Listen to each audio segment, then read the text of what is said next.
ಮಂಜರಿ ಮಂಜರಿ ಕೊನೆಗೂ ಆ ದೇವ್ರು ಕಂಡುಬಿಟ್ಬಿಟ್ಟ. ಮನುನ ಶಾಲೆ ಕಳ್ಸೋದಿಕ್ಕೆ ಅನುಮತಿ ಕೊಟ್ಟೇ ಬಿಟ್ಟ.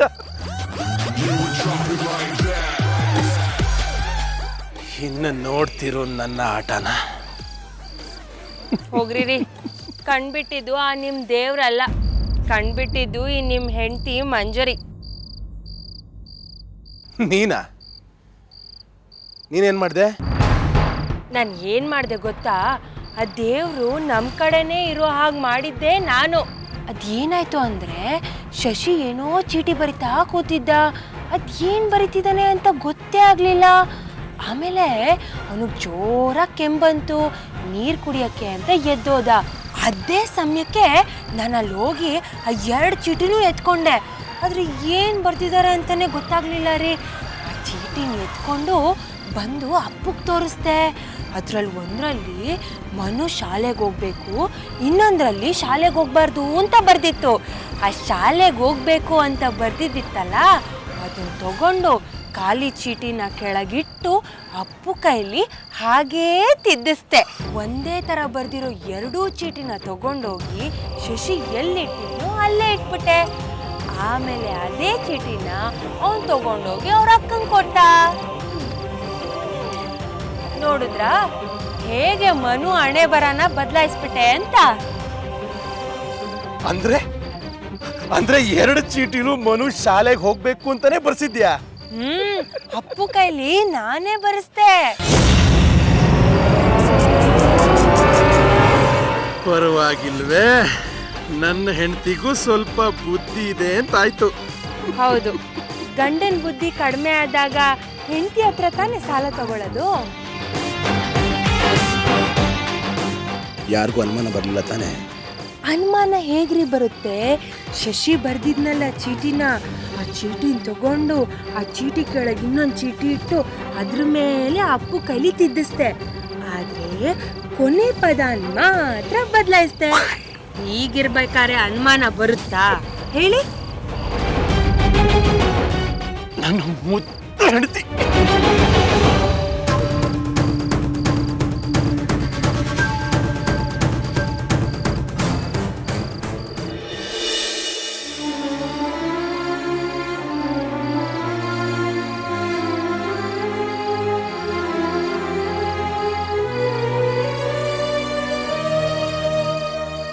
ಅಕ್ಕ, ಅಳ್ಬೇಡ ಅಕ್ಕ. ನೋಡು, ಮನುನ ಆ ದೇವರು 3 ಸಲ ಕಾಪಾಡಿದೆ ಅಂದ್ಮೇಲೆ ಇನ್ ಮುಂದೆನೂ ಕಾಪಾಡ್ತಾನೆ.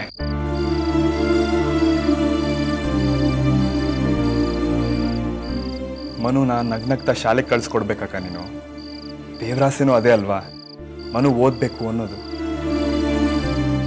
ಹಾಗಿದ್ಮೇಲೆ ಭಯ ಯಾಕೆ? ಅವನ ಜೀವಕ್ಕೆ ಏನಾದ್ರೂ ಅಪಾಯ ಆಗೋ ಹಾಗಿದ್ರೆ ದೇವ್ರ ನಿರ್ಧಾರ ತಗೋತಿದ್ನ ಹೇಳಕ್ಕ. ದೇವರ ಅನ್ಯಾಯ ಮಾಡಲ್ಲ ಅಂತಾಗಿದ್ರೆ ನನ್ನ ಗಂಡನ ಯಾಕೆ ಕಿತ್ಕೋತಾ ಇದ್ದ ಹೇಳು? ನನಗೆ ಯಾರ ಮೇಲೇನೂ ನಂಬಿಕೆ ಉಳ್ದಿಲ್ಲ ಕಣೋ. ನಾನು ಯಾರನ್ನೂ ನಂಬಲ್ಲ. ಇವನನ್ನ ಚೆನ್ನಾಗಿ ನೋಡ್ಕೊಳ್ಳಿ. ಯಾರಾದ್ರೂ ಇವನ ಕಾಟ ಕೊಟ್ರೆ ಗೊತ್ತು ತಾನೆ ನಾನು ಯಾರು ಅಂತ. ಅಪ್ಪು ಮಹಾರಾಜ್,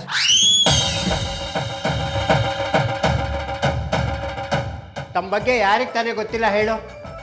2 ವರ್ಷದಿಂದ ಒಂದೇ ಕ್ಲಾಸಲ್ಲಿ ಇದೆಯಾ.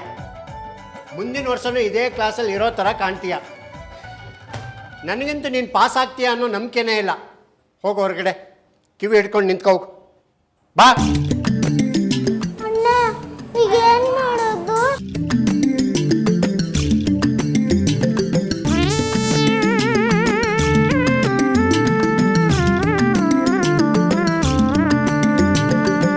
ಸರ್ ಬೇಡ ಸರ್, ಬಗ್ಗಕ್ಕಾಗಲ್ಲ. ಹೋಗೋ ಹೊರಗಡೆ.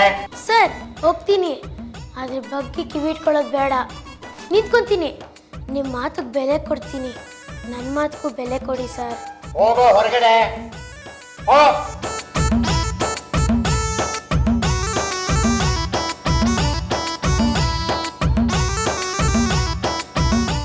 ಸರ್ ನಾನು ನೀನ್ಯಾರು? ನಾನು ಮನು ಸಿಂಹ. ಓ, ಮನು. ನಿನಗೊಂದು ಪ್ರಶ್ನೆ ಕೇಳ್ತೀನಿ. 15ಕ್ಕೆ 7 ಕೂಡಿದರೆ ಎಷ್ಟಾಗುತ್ತೆ?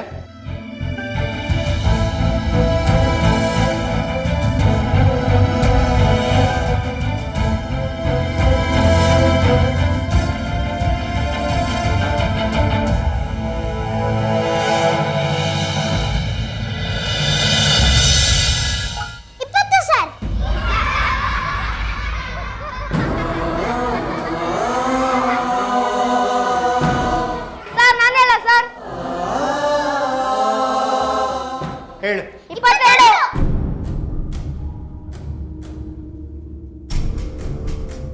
ಮನು, ನೀನೊಂದು ಕೆಲಸ ಮಾಡು. ಇವತ್ತು ಬೆಂಚ್ ಮೇಲೆ ನಿಂತ್ಕೊ.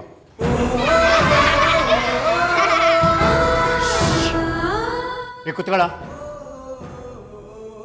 ಮಕ್ಕಳ, ನಿಮಗೆಲ್ಲ ಒಂದು ಪ್ರಶ್ನೆ. ದ್ರವ ವಸ್ತು ಯಾವುದು? ಉದಾಹರಣೆ ಸಮೇತ ಯಾರು ಹೇಳ್ತೀರಾ?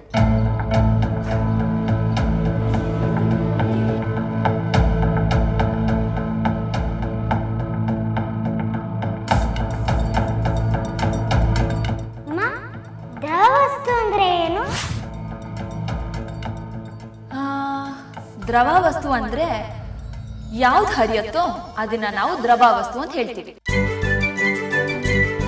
ಉದಾಹರಣೆಗೆ ನೀರು. ಇಲ್ಲಿ ನೋಡು,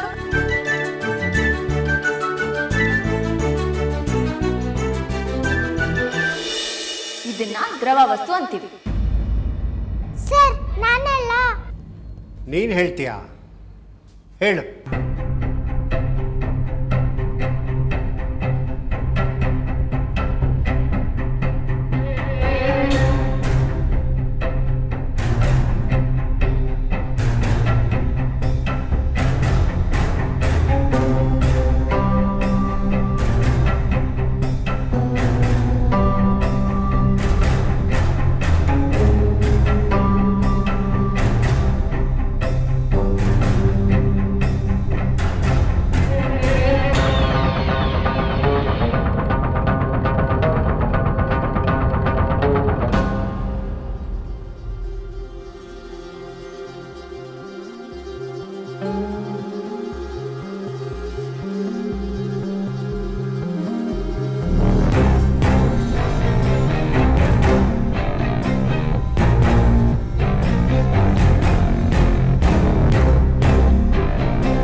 ಏಯ್, ಏನ್ ಮಾಡ್ತಾ ಇದೀಯೋ ದಡ್ಡ? ದ್ರವ ವಸ್ತು ಅಂದ್ರೆ ಯಾವ್ದು ಹರಿಯುತ್ತೋ ಅದು. ಉದಾಹರಣೆಗೆ ನೀರು. ನೀರು ಯಾವಾಗ್ಲೂ ಎತ್ತರದಿಂದ ತಗ್ಗಿರೋ ಕಡೆ ಹರಿಯುತ್ತೆ. ಆಮೇಲೆ ನಾವ್ ಯಾವ ಪಾತ್ರೆಗೆ ಹಾಕ್ತೀವೋ ಆ ಪಾತ್ರೆ ಆಕಾರದಲ್ಲಿರುತ್ತೆ. ಅದಕ್ಕೆ ಸ್ವಂತ ಆಕಾರ ಇರಲ್ಲ.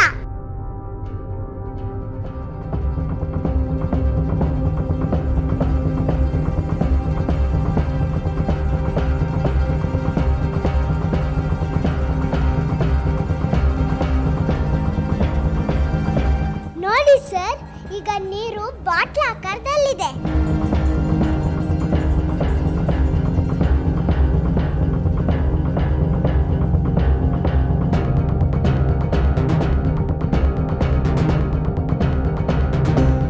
ನೋಡಿ ಸರ್, ಈಗ ನೀರು ಲೋಟ ಆಕಾರದಲ್ಲಿದೆ. ದ್ರವ ವಸ್ತು ಅಂದ್ರೆ ಈ ತರ ಇರುತ್ತೆ ಸರ್. ಭಯಂಕರ ಬುದ್ಧಿವಂತ ಕಣ ನೀನು. ಇವತ್ತು ದ್ರವ ರೂಪ ಅಂದ್ರೆ ಏನು ಅಂತ ಕೇಳಿದ್ದಕ್ಕೆ ಕ್ಲಾಸಲ್ಲಿ ನೀರು ಸುರಿದೆ. ನಾಳೆ ಬೆಂಕಿ ಅಂದ್ರೆ ಏನು ಅಂತ ಏನಾದರೂ ಕೇಳಿದರೆ ಕ್ಲಾಸಿಗೆ ಬೆಂಕಿ ಹಚ್ಚೋ ಹನುಮಂತನೇ ನೀನು. ಹೇಳಿದ್ದೆ ಸರಿ ಅಮ್ಮ, ಸ್ಕೂಲ್ ಸರಿ ಇಲ್ಲ. ನಂಗೆ ಬಿಲ್ಕುಲ್ ಇಷ್ಟ ಆಗಲಿಲ್ಲ. ಅಲ್ಲಿರೋರೆಲ್ಲ ವಿಚಿತ್ರವಾಗಿದ್ದಾರಮ್ಮ. ಯಾವ